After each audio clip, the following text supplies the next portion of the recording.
안녕하세요. Goeiedag, goedemiddag, good evening, and welcome back to my channel. My name is Tanky101, and I'm here to talk about books, and some more books. If I'm wearing the same shirt as my previous video, it's because it's the same night that I'm recording the same video, and I had a Maya on top of me for a while, so I couldn't really get up. Because if you own a cat, you know that once they lie down, you're not allowed to move. So for a while, I was not allowed to move, but now I can move all of a sudden when I start this video. I don't know. But as the name suggests, we are today. I English cannot. Today we are here to talk about my November TBR. What will I be reading this November? First and foremost, I will be reading Haruki Murakami's 1Q84. But because this book is broken into 3 parts, I'm going to mix it up and read some other books in between because this is a freaking long book.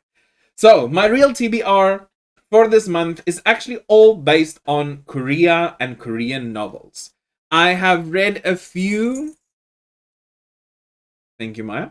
I've read a few Japanese novels, but I've never really read a Korean novel. I tried to, I didn't finish it, so that is going to be another reading challenge for me.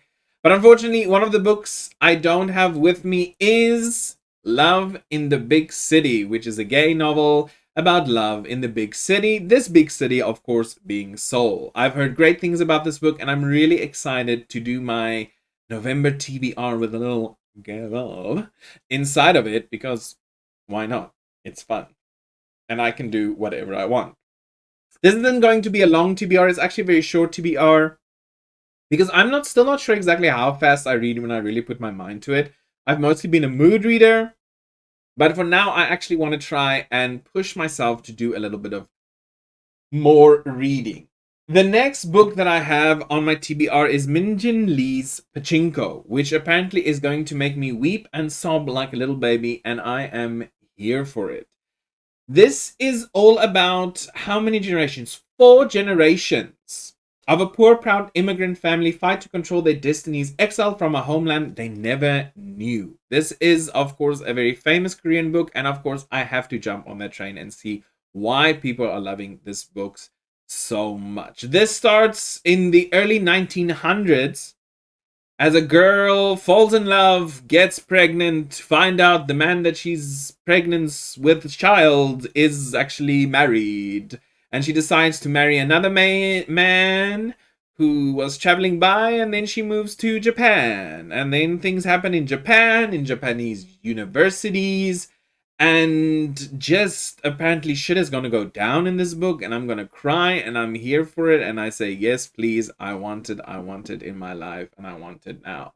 So this will also be in my TBR. Will I be finishing all these books? I don't know. I'll try. I promise. I'm not making any promises. I should stop making promises. The next book is by Won Pyong-son, and this is called Almond. Another one that has been becoming, I think, a bit more famous after a certain Korean celebrity said that he enjoyed reading this book. So this book follows Yoon Jae, who was born with a brain condition called alexithymia that makes it hard for him to feel emotions like fear and anger. But luckily, he lives with his grandma and his mother, who really try their best to help him understand how to act and react properly in a very emotional society, as we are all emotional beings. Like, we get offended easily nowadays, let's be honest. So this follows his life, and on his 16th birthday, something happens, and he is left alone, and he makes a new friend in the form of Gon, which I only realize now is the same character name as that anime called. What's that anime called? I even have the theme song stuck in my head now, but now I can't remember. Hunter x Hunter. The lead character is also called Gon. But I guess it's not the same one. And then later things will happen. He falls in love, apparently. And then he can possibly be a hero.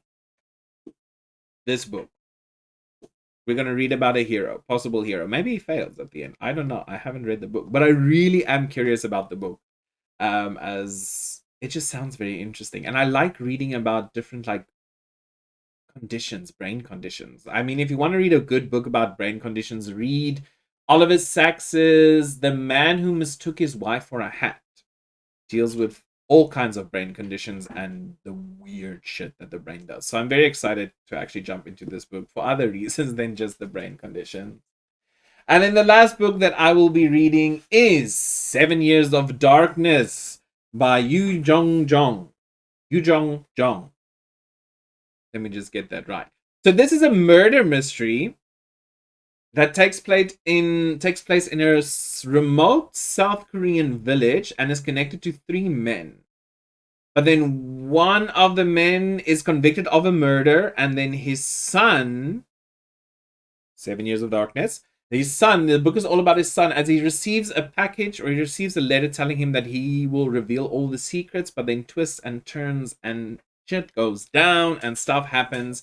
This will probably be the first book that I delve into after reading part one of Murakami. This is probably the next one because it is quite short, and I am feeling up for a little murder mystery with lots of plot twists and turns, and then we'll just see if I have a good time, and then after that I'll jump into whatever I'm feeling. But that is my TBR.